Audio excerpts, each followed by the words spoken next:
kunan nga ho natin muli ng reaction ang isa kong transport group, si Sir Ariel Lim, no? Pag-usapan lamang ho natin ito pong bagay na ito. Kaugnay ho rito. Si Sir Ariel Lim ang convener ho ng National Public Transport Coalition.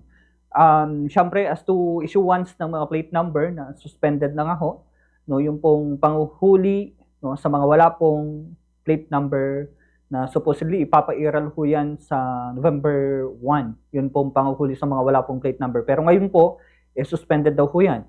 So, ano po kaya yung reaction ho rito? Si Sir Ariel Lim, nasa ating linya na ho. Magandang umaga, sir, at welcome ho dito po sa atin hong palatuntunan. Sir, anong reaction ho ninyo dito po sa pinag-uusapan ho natin? Yun pong pahayag ng Land Transportation Office na suspended na ho yung panghuli para sa mga walang plate number starting November 1 po. Magandang umaga po. Magandang umaga po sa lahat ng nanonood at nakikinig yan sa inyo sa Bombo Radio Kawayan. For me, yung pong sinasabing pagsususpinde sa panguhuli ng November 1, okay naman po yun, no? Maganda yun. Dahil unang-una, makikita po natin na talagang may mga problema, no? May mga problema po itong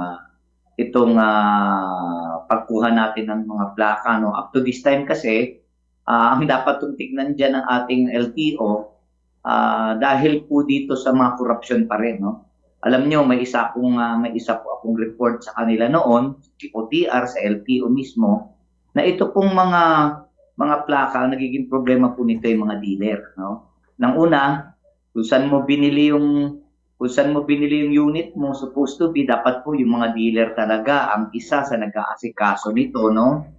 Pero up to this time, may ibang lugar po na naging, nung nagkaroon po ng malawakang pag-release ng mga plaka, may mga region po na alam nyo ginagawa pang pagkakaperahan ito.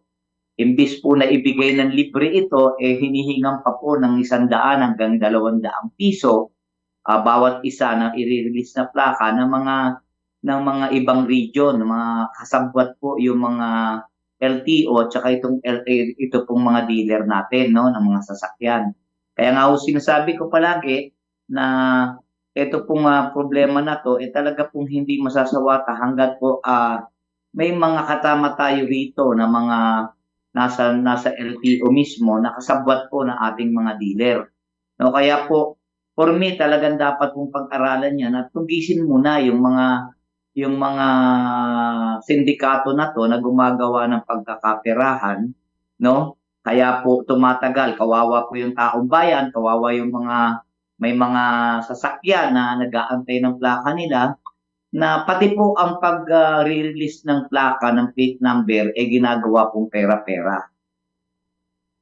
Opo, sir.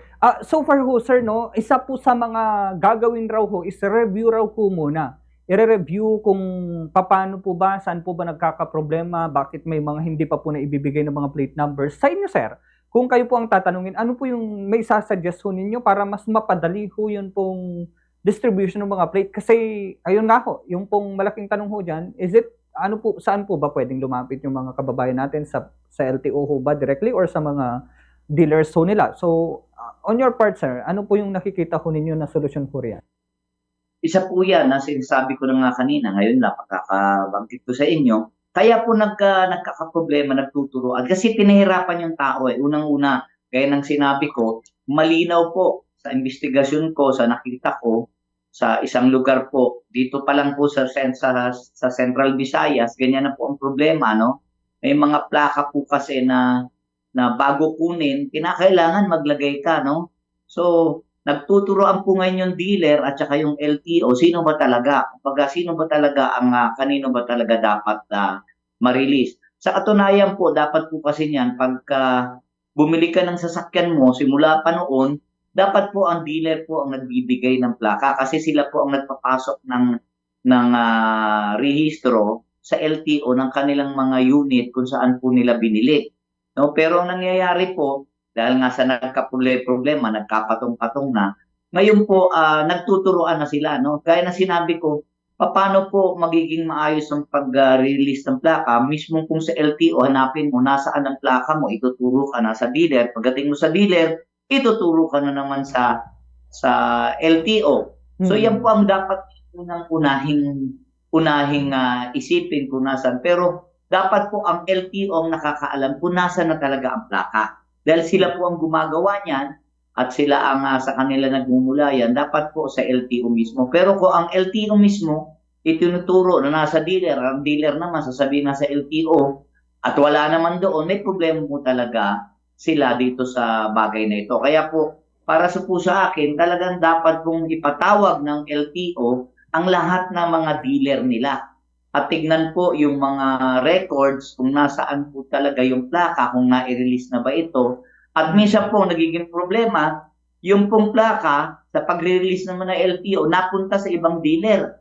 No? Napunta po sa ibang dealer. So, yung pong plaka na yon dapat halimbawa sa Kawayan Isabela, napunta ng Baguio, napunta po ng La Union. So talaga po magkakaproblema sila. Kailangan ma-recall nila yung mga plaka na yon at ibalik po sa LTO offices yung mga hindi pa na ibigay bago po ngayon ayusin kung saan ulit yan talaga dapat na i-release. Kung kanino. Kung sa LTO na ba o sa dealer.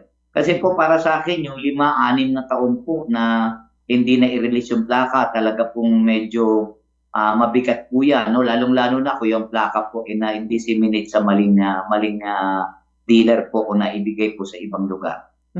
Sir, kung kayo ang tatanungin, dapat ba nasa LTO pa rin panggalingan or pwede na po sa dealer po? Actually po pwede sa dealer. Yung mga bago po ngayon, pwede na talaga sa dealer. No? Kasi alam nyo, ako kumuha ko ng sasakyan. No? Kine-question ko nga bakit tumatagal. Kasi po ang problema ang mga dealer, iniipon muna nila. No, yung lahat ng bumili sa kanila ng sasakyan, kung motor yan, kung kotse yan, kung SUV yan, iniipon muna nila ng maramihan bago po ito ipinapasok ng kanilang mga liaison officer nila sa LTO. Kaya po nagtatagal, no? Yan po yung isang nagiging problema. So, dapat po kasi pag once na nabili na ang kotse mo, obligasyon po ng dealer kahit nasabihin pang iniipon nila para hindi sila gumastos ng malaki, gusto nila sabay-sabay, mali po yun, no? Napipirwisyo po rin yung taong bayan.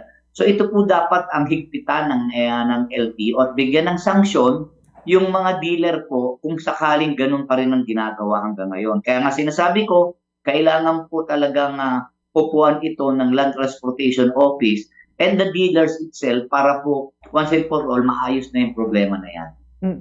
Sir, meron po kayong, siyempre, sa interview ninyo kahapon, sir, binabanggit ho ninyo, as much as possible, wala na po yung mag-i-issue ulit ng mga temporary plate. Yes, yun po yung isang pinakamalaki. Ilang taon ko na pong sinabi yan, no, sa ating LTO at sa ating DOTR hanggang kay Secretary Vince Dizon noong panahon niya, na kung maaari, kitang-kita naman hanggang ngayon, nagbebenta po ng mga plaka itong mga nasa mga tabing kalsada, di ba? Nabanggit ko na rin po yan sa inyo, kung di ako magkamali, no? Na yung pong mga kumukuha ng virtual plate, yung pong ginagaya yung plaka, na kamukhang-kamukha ng plaka na nilalabas ng LTO. Kaya po isa rin po yan sa dahilan kung bakit marami pong plaka ngayon ang hindi po nakukuha. Kasi yung iba, meron na pong mga virtual plate na kamukhang-kamukha. So, ang nangyayari po, hindi po nila ngayon na kinukuha na yung dati nilang plaka na dapat kunin sa LTO kasi nga ang dami-daming gumagawa. Kitang-kita naman pati sa mga Facebook.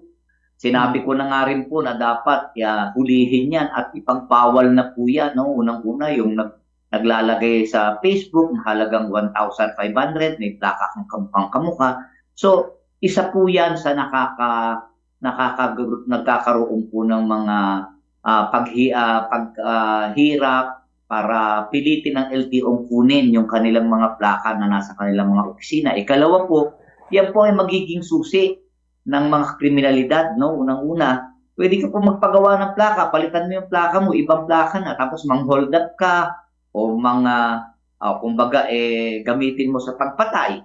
No? Pagpatay yung ibang plaka. So hindi po matitrace agad dahil alam nyo naman, lalo na po sa motorsiklo, halos pare-pareho ng klase ng unit, no? Magkakamukha po yan, pati sa kulay. So, ang hirap pong i-resolve ng mga ganyan. Kaya po, para sa akin, ito pong paggaya ng mga plaka ng mga negosyante na to, naintindihan ko po, negosyo yan, pero yan po ay hindi dapat pinapayagan sa ating gobyerno. Opo, sir. And syempre, lastly na lang siguro, sir, bago ho yung pong inyo pong mensahe, sir. Any reaction naman, sir, kaugnay dun sa ilang mga instances na binabanggit rin ho ni LTO Chief Lacanilao, yun pong clean look na tinatawag, yun bang meron ng in-issue na plate number, kesyo luxury vehicle yung sasakyan nila, ayaw nilang malagyan ng plate number yung sasakyan nila at hindi na lang po nilalagay para raw po clean look yung kanilang luxury vehicles po. Ay, bawal po talaga yun, no? Sabi nga, wala pong ibang plaka na dapat ilagay sa mga sasakyan, Hmm. kundi yun ang plaka kung ano yung inisyu sa kanilang numero ng LTO at kung ano po talaga ibinigay. So ito po Oo. talaga pong dapat na hulihin ito, no? Sabi ko nga, ang gumagamit po nito, kalimitan, itong mayayaman, itong magagarbo, no? Hmm. Ayaw po nilang, ayaw po nilang lagyan ng plaka ng LTO dahil gusto nila yung mga plaka ng mga pansosyal, yung plaka sa Japan, plaka sa Hong Kong, kung ano-ano na alam naman natin illegal. Natural lang po, dapat lang po. Ako po ay palo doon sa panawagan po at ginagawa ng ating LTO. Noon pa naman yan, panahon pa ni Asset Igor Mendoza. Ang Hmm. kailangan lang po kasi yung pong talagang nanguhuli natin, yung enforcement natin, ipatupad ng tama. At ang mabigat po kasi ngayon, yung enforcer natin mismo, kasama po ito sa mga tumatanggap ng lagay, sa mga motorista, sa mga color room, na matagal Hmm. ko nang sinasabi na hindi po matitigil yan kung hindi po natin ayusin yung atin mismong enforcement service. Kaya po sabi nga nila, sabi po ni ASEC Lacanilao na siya na po muna ang hawak na enforcement. I hope na magawa niya po ito at ang una po dapat tignan niya, yung lahat po ng mga regional director niya. Kaya na sinasabi ko kay Pangulong Bongbong Marcos, no, na ang problema po ay nandoon po sa mga regional director mismo na sila mismo po ang kasabwat ng mga enforcer nila para po makapag gawa ng pera para dito sa mga enforcement na kahit po dapat hulihin, hindi nahuli dahil may mga lagayan. Especially po, ito pong mga tinatawag nating color room operation. Mm. Kasabwat po ng EO, kasabwat po dyan ng LTFRB. Sabi ko nga, matapang ako magsalita dahil ito katotohanan. May mga LTO regional director na mayayabang at matatapang na ayaw sumunod sa ating mga assistant secretary, sa kanilang mga department chief because mayayabang po yan dahil una ang appointing authority niyan hindi naman yung po katulad po ngayon si Assistant Secretary Lacanilao ang nag-appoint sa kanya kung sino man, hindi rin po yung mga director niya, in-appoint din po ng mga dating mga nakaupo dyan na mga matataas na opisyal ng gobyerno na malapit sa ating Pangulo na inilapit at di naman dumaan doon sa proseso na dapat dumaan po sa Assistant Secretary bago i-appoint. So yan po ang nangyayari ngayon. Kaya sinasabi ko, buong Pilipinas po yan, buong mga departamento, ganyan po. Kaya po rampant ang korupsyon sa ating bansa dahil po dyan.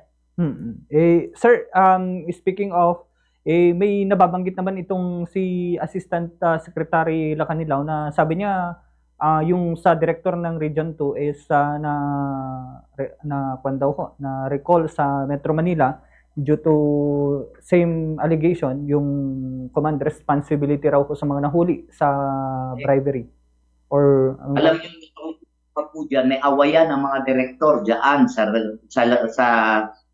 Luzon, no? Sa Central Luzon na yan po gantihan, no? Gantihan dahil mga direktor po mismo hindi magkasundo. So sila po ang nag-aaway at gumagawa po ng dahilan para pati po kami nadadamay dyan, no? Yung sinasabi ko na noon pa na ang away po ng bawat direktor, kung galing ka sa Region 2, napunta ka dun sa ibang region, nakagalit ng Region 2 director, uhulihin ka, pag-iinitan ka kasi ang akala ikaw may patong doon pero yung kabila may patong din. Pag pumasok sa kabila, hulihan hanggang sa dulo, personal na pong alitan nila. Sila na nagpapat-entrapment ng kanilang mga miyembro, ng kanilang mga tauhan, sa bawat region. Yan po yung talagang problema na sinasabi ko noon pa na dapat po naaayos ng ating DOTR Secretary through the President. Kasi alam mo, sabi ko nga, ang appointing authority nila, pare-parehong Pangulo, pero iba-iba ang bucket.